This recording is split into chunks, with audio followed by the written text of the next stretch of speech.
పచ్చాని కొబ్బరికాయ వెచ్చాని నెయ్యిని పోసి కర్పూర ధూపం వేసి ఇష్టంగా ఇరుముడి కడతాం.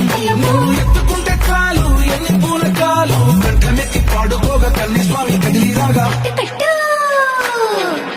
ఇరుముడి కట్టు కట్టు కట్టు కట్టు కట్టు ఇరుముడి కట్టు ఎక్కు ఎక్కు ఎక్కు ఎక్కు శబరిమల ఎక్కు.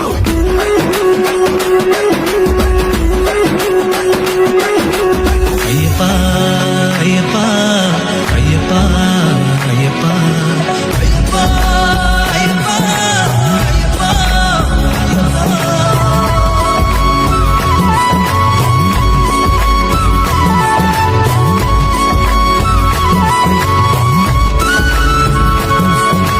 ఎరుమేలి దాటి వస్తాం పంబలో నమూనకే వేస్తాం.